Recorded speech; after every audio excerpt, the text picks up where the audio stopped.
कृष्ण पक्ष की अष्टमी मध्यरात्रि बुधवार कारागृह में कंस के भयो कृष्ण अवतार भयो कृष्ण अवतार।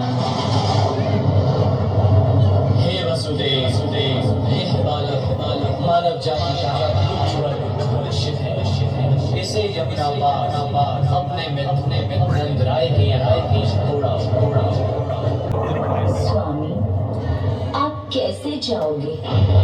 इन हथकड़ियों और पहरेदारों का क्या करोगे? देवी, मैं कौन होता हूँ कुछ करने वाला, जिसने ये कहा अपने आप देखेगा।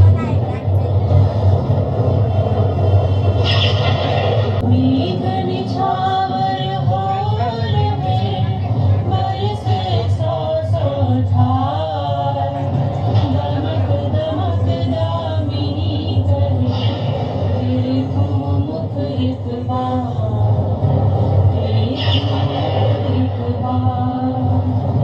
छत्र बन्यो ब्रजराज हित फन फैलाए राम मथुरा तेरे प्यार से जागे ब्रज के भार जागे ब्रज के भार।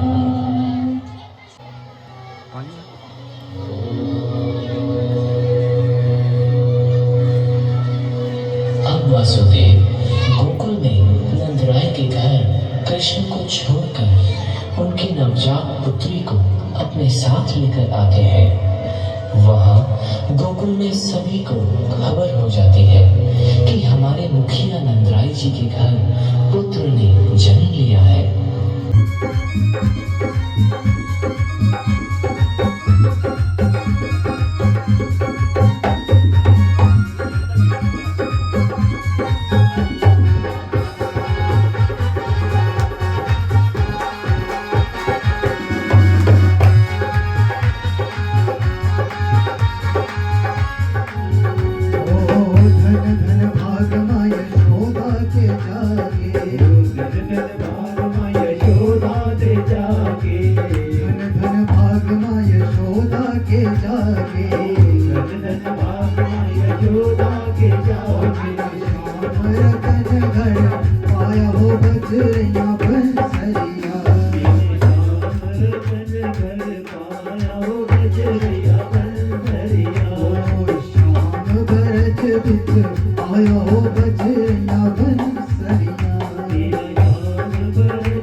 वो तेनो चंदन तिलक लगाऊं,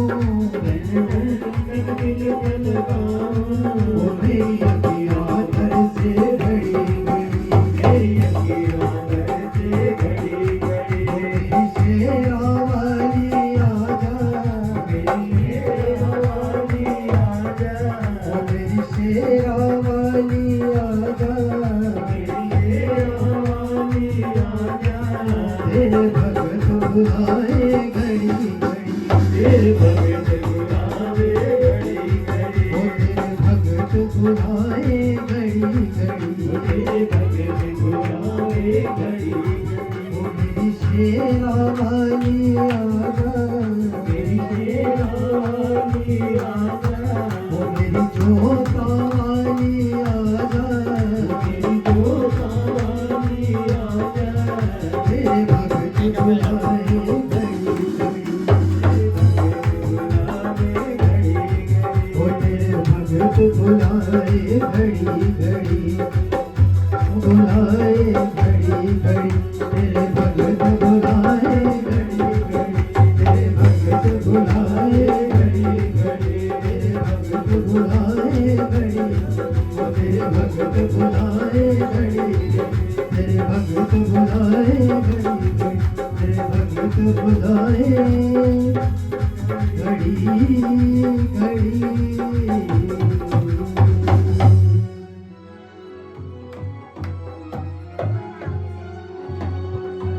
मेरे काल ने कहीं जन्म लिया है और मुझे संदेह है कि वो गोकुल में है।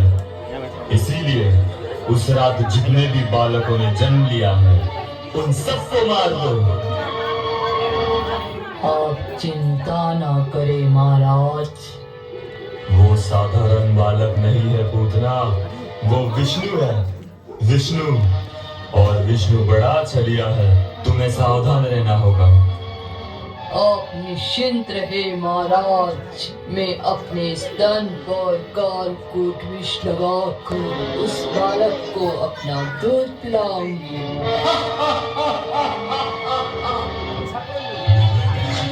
मेरा काल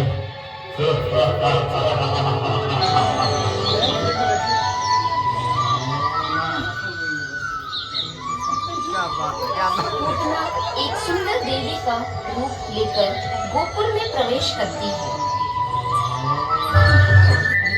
कितनी सुंदर स्त्री हो, मानो स्वर्ग की अप्सरा हो। नहीं, स्वर्ग की अप्सरा नहीं, यह तो मानो वैकुंठ की देवी है। हाँ, मानो स्वयं लक्ष्मी जी पधारी हो। यह शायद हमारे कृष्ण को देखने आई है। हाँ, तुम सही कह रही हो, परंतु कितनी सुंदर है वो। मैंने आज तक इतनी सुंदर स्त्री कभी नहीं देखी।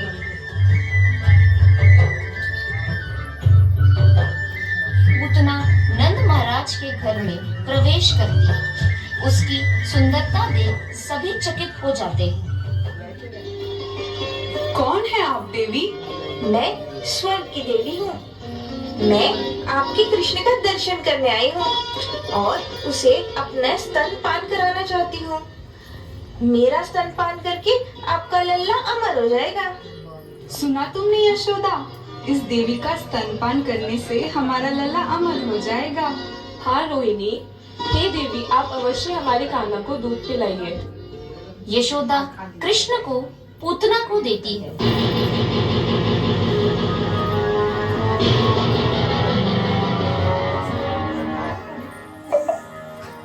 पेट भर कर दूध पियो लल्ला, क्योंकि इसके बाद तुम्हें कभी भूख नहीं लगेगी।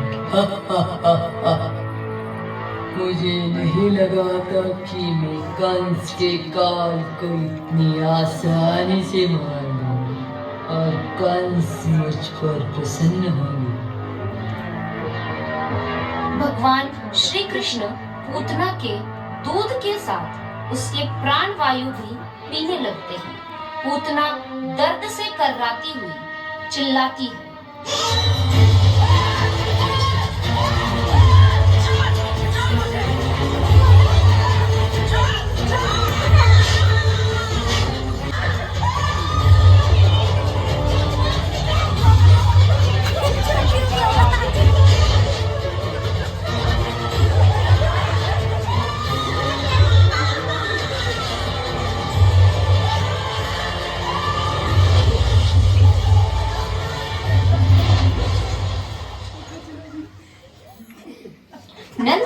महाराज और अन्य गोप सभी आकर कृष्ण को नीचे उतार लाते हैं।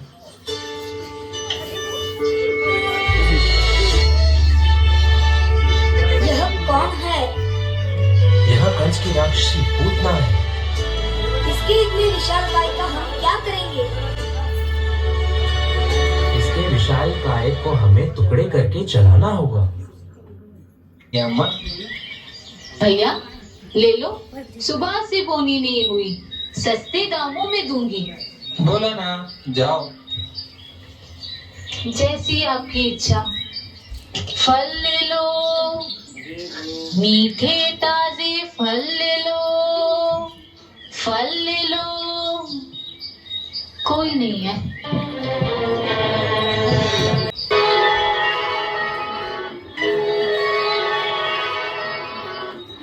ये फल मीठे हैं क्या? हाँ लल्ला, बहुत मीठे हैं। लोगे? हाँ। कितने? तुम कितने दोगी? जितने फलों का मोल दोगे उतने फल मैं दूंगी। मोल? मोल क्या होता है? मोल नहीं समझता? नहीं। कितने भोले हो लल्ला। किसी से कोई वस्तु लेने पर उसे कुछ देना होता है, उसी को मोल कहते हैं। जैसे धन। धन? धन कौन सी वस्तु होती है? इस नाम की तो कोई वस्तु मेरे पास नहीं है। तुझे नहीं मालूम? जा तेरी मैया से लेकर आ। मैया तो यमुना जी में स्नान को गई है। घर में थोड़ा अनाज है? हाँ है ना, बहुत सारा अनाज है। तो जा वही लेके आ, वही मेरा मोल होगा। फल वाले, तू कैसी है? मेरी मैया तो मुझे इतनी वस्तु देती है, कोई मोल नहीं लेती। हाँ? हमें इतना माखन देती है, बदले में कोई मोल नहीं लेती। केवल इतना ही कहती, हमारी गोद में बैठकर हमें भी मैया कह दो, तो मैं तुम्हारी गोद में बैठकर तुम्हें भी मैया कह दूं, तो फल दोगी? ना भोला है रे। लो बैठ गया। तू तो मुझे कोई जादूगर लगता है। तेरे जैसा मोल तो मुझे जीवन में कोई नहीं देगा। ले ले लल्ला, कितने फल चाहिए?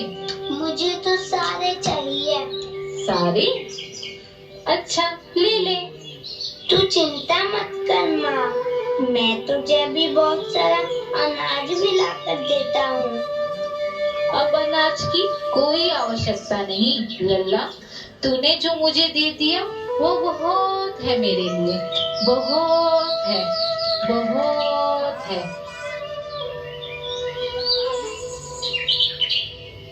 या देखो कितना सारा अनाज ले आया हूँ तुम्हारे लिए, देखो। वाह, कितना अनाज ले आया रे। भरकर लाया था माँ, रास्ते में सारा गिर गया, केवल इतना ही बचा। मेरे लिए तो इतना ही काफी है। मेरी टोकरी तो इसी से भर जाएगी। ला देख, आज तो बहुत अच्छा सौदा हो गया, बहुत अच्छा सौदा हो गया, बहुत अच्छा सौदा हो गया। ले तेरे फल ले लल्ला। आज तो बहुत अच्छा सौदा हो गया, बहुत अच्छा सौदा हो गया, बहुत अच्छा सौदा।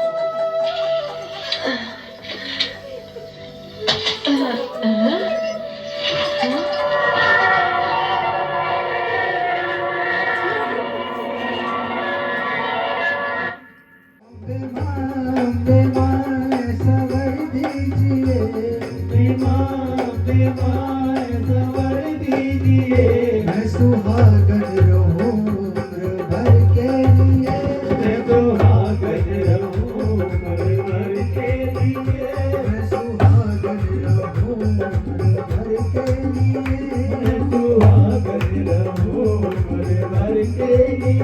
ओ बेमां बेमां सवर दीजिए।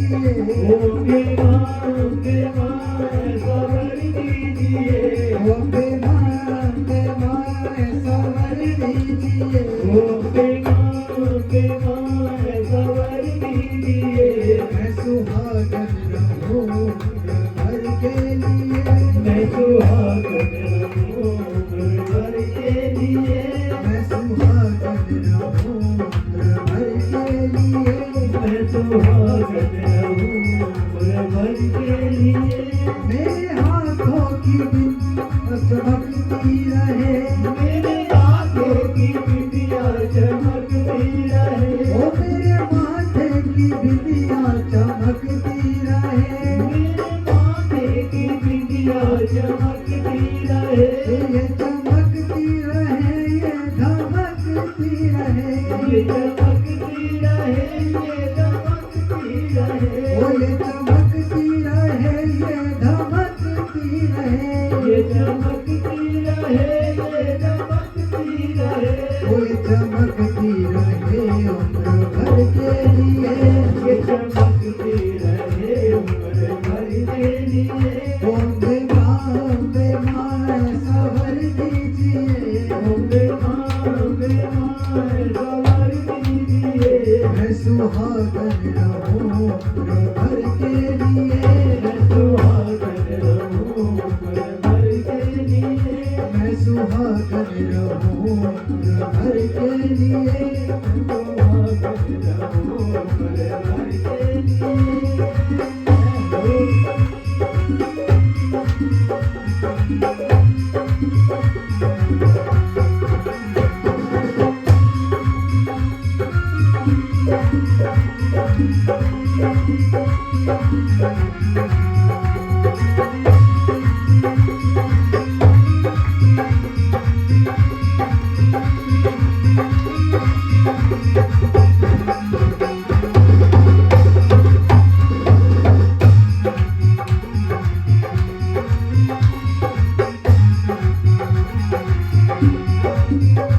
मेरे हाथों की चूड़ी चमकती रहे, मेरे हाथों की चूड़ी खनकती रहे, ओ मेरे हाथों की चूड़ी चमकती रहे, मेरे हाथों की चूड़ी खनकती रहे, ओ ये चमकती रहे, ये धमकती रहे, ये चमकती रहे, ये धमकती रहे, ओ ये चमकती रहे, ये धमकती रहे, ये चमकती रहे, ये धमकती रहे, ओ ये चमकती रहे उम्र भर के लिए, ये चमकती रहे उम्र भर के लिए। अम्बे माँ सवर दीजिए, अम्बे माँ सवर दीजिए। मैं सुहागन रहूं उम्र भर के लिए, मैं सुहागन रहूं उम्र भर के लिए, मैं सुहागन रहूं उम्र भर के लिए, मैं सुहागन रहूं उम्र भर के लिए। हो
मैं सुहागन रहूं उम्र भर के लिए, सुहागन रहूं उम्र भर के लिए, मैं सुहागन रहूं उम्र भर के लिए, मैं सुहागन रहूं उम्र भर के लिए, मैं सुहागन रहूं उम्र भर के लिए, मैं सुहागन रहूं उम्र भर के लिए, मैं सुहागन रहूं उम्र भर के लिए, मैं सुहागन रहूं उम्र भर के लिए, मैं सुहागन रहूं उम्र भर के लिए, मैं सुहागन रहूं उम्र भर के लिए।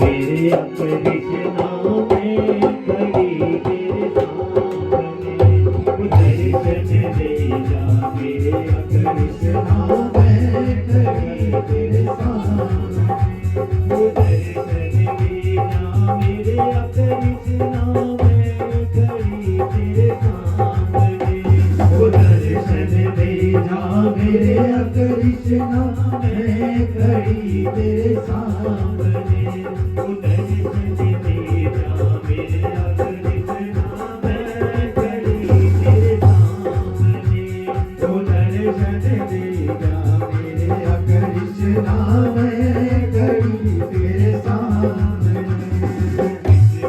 कृष्णा मैं पुकारूं तेरे घर के सामने, कृष्णा कृष्णा मैं पुकारूं तेरे घर के सामने, दर्शन दे जा मेरे अपने नाम में खड़ी तेरे सामने, दर्शन दे जा मेरे अपने नाम में खड़ी तेरे सामने, दर्शन दे जा मेरे अपने नाम में खड़ी तेरे सामने, दर्शन दे जा मेरे अपने नाम में खड़ी तेरे सामने।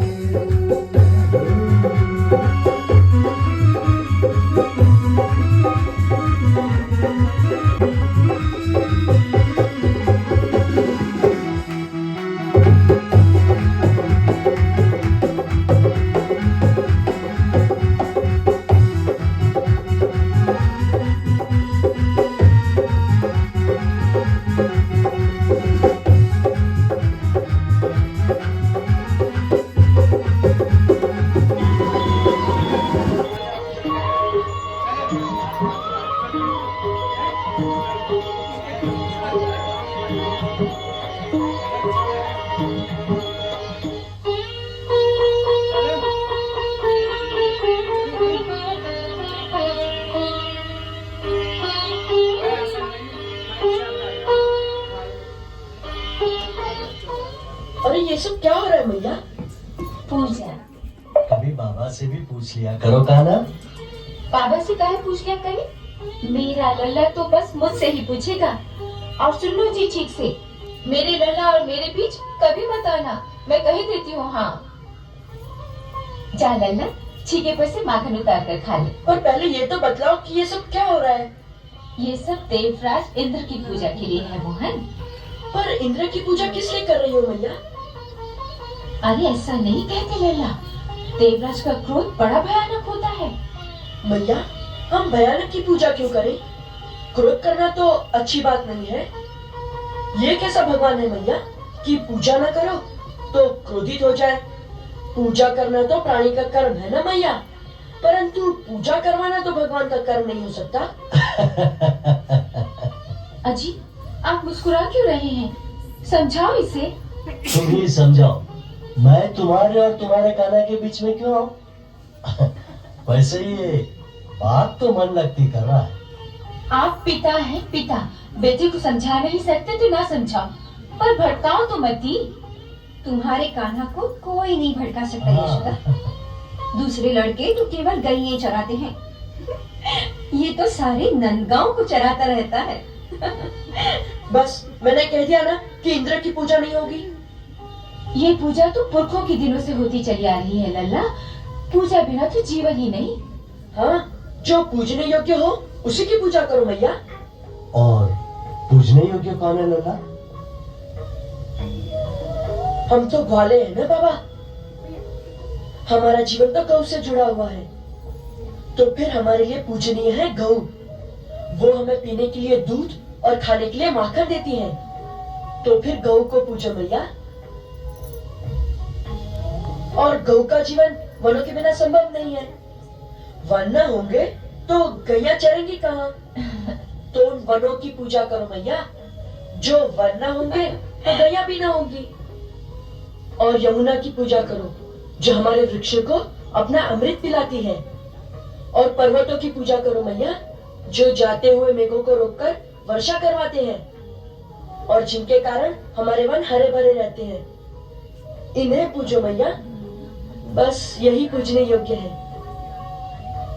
और हमारे पूजने योग्य है हमारे गोवर्धन पर्वत। और इंद्र के क्रोध से मत डरो मैया, क्योंकि जो पूजनीय होता है वो क्रोध नहीं करता। जैसे तुम मेरे लिए पूजनीय हो और कभी क्रोध नहीं करती। ऐसा मत बोल लल्ला, उनका क्रोध गाज गिराएगा। उनके हाथ में वज्र होता है, उनसे डरो लल्ला। मैं तो नहीं डरता मैया।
कौन हो तुम सुंदरी? इतनी क्रोध में भी इतनी सुंदर लग रही हो। बोलो ना सुंदरी, कौन हो तुम?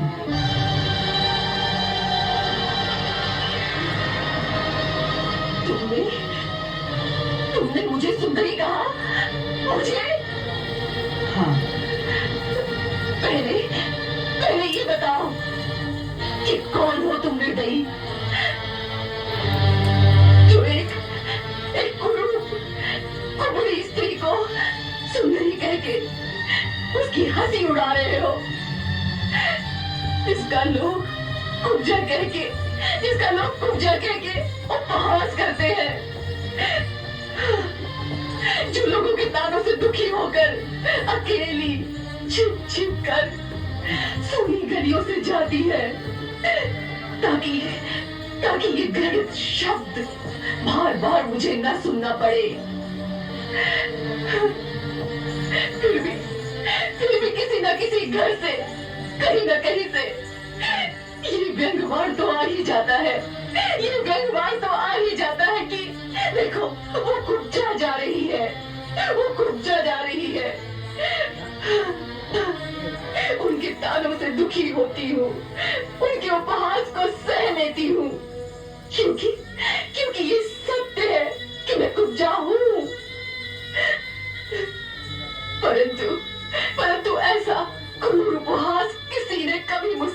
किया जो तुमने मुझे सुंदरी कह के किया है, सुंदरी कह के किया है। छेड़ना ही था तो तुम मुझे कुब्जा कह लेते, मैं सह लेती।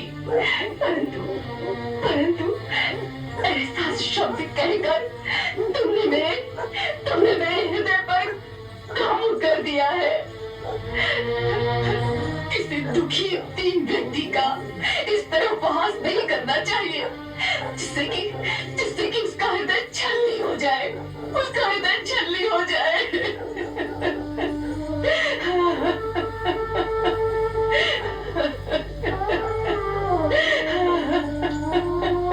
मैंने हंसी तो नहीं उड़ाई सुंदरी,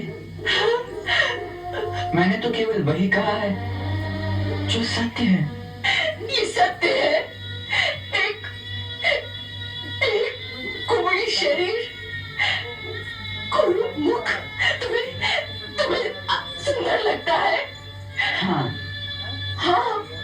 देवी, मैं किसी के शरीर को कभी नहीं देखता, मैं तो केवल आत्मा देखता हूँ।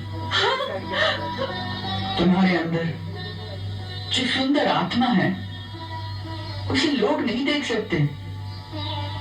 जब कर्मों का समय बदलता है और पुण्य कर्म उदय होते हैं, तब एक कुरूप शरीर भी कमल की भांति सुंदर लगने लगता है। मैं वही देख रहा हूँ। तुम्हारी कुरूपता के अंत का समय आ गया है देवी। जिस श्राप के कारण तुम्हें ये कुबड़ा शरीर प्राप्त हुआ था, उस श्राप की अवधि समाप्त हो गई है। हमारा विश्वास करो सुंदरी। वही तनिक स्थिर रहो, हम अभी दिखाते हैं। अरे ये क्या कर रहे हो?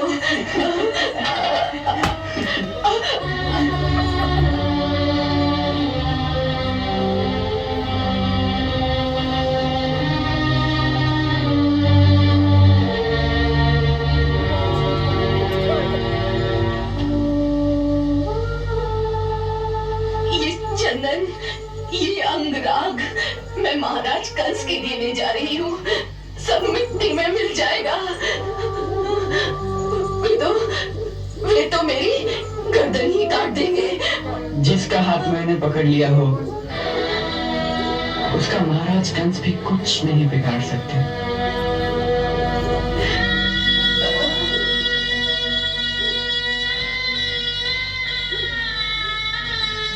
हमारा विश्वास करो सुंदरी, हमारे पास आ गई हो तो अब कंस के पास जाना नहीं होगा। यदि इस अंगराग का डर है तो ये दलिया हमें दे दो, अब इसका सेवन हम करेंगे।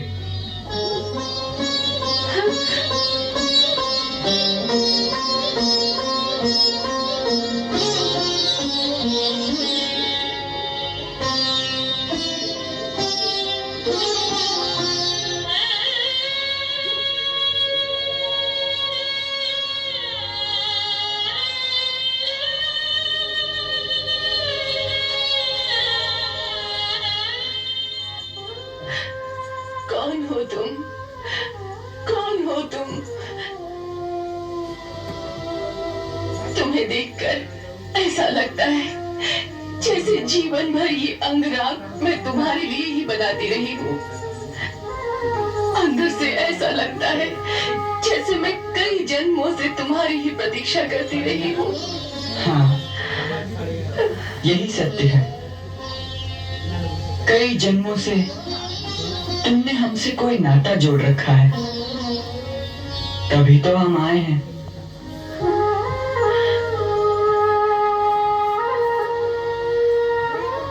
मैं जानती नहीं हूँ कि तुम कौन हो, परंतु आत्मा के अंदर से कोई आवाज दे रहा है कि ये चंदन, ये अंगराग तो क्या है पगली। अपना सर्वस्व इनके चरणों में समर्पण कर दे, यही तेरा सर्वस्व है, यही तेरा सर्वस्व है। ले लो प्रभु, ये सर्वस्व तुम्हारा ही है। नहीं नहीं नहीं नहीं, ऐसे नहीं दूंगी। जी चाहता है आज मैं अपने हाथ से तुम्हारे शरीर पर इस अंगराग का लेप करूं। जिस प्रकार आज तक मैं उस पापी के शरीर पर लेप करती आ रही हूं, उसी प्रकार आज तुम्हारे अंगों को इस अंगराग से सुवासित कर दूं। चलो प्रभु, चलो मेरी कुटिया पर, चलो प्रभु, इस दासी को एक सेवा का अवसर दो प्रभु।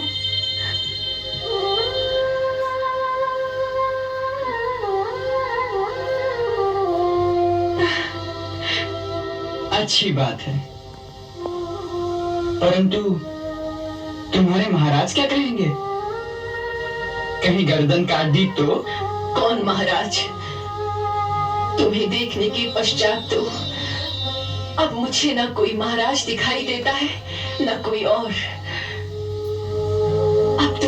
अब तो आत्मा के अंतर तक केवल तुम ही तुम हो और कुछ नहीं।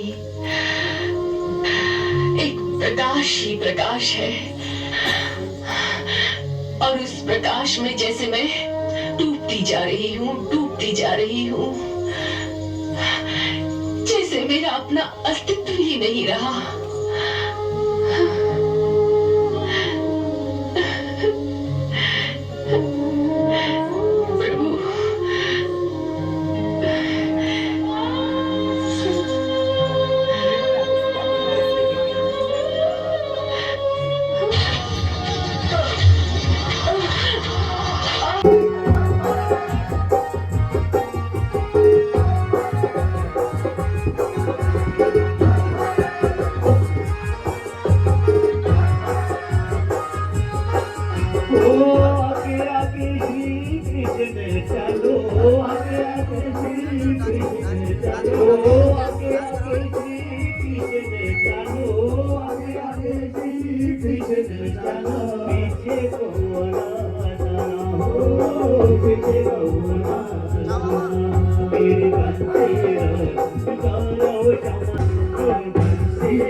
तेरा कर दे जय जय करो तारो फातिमा, मगर तेरा कर दे जय जय।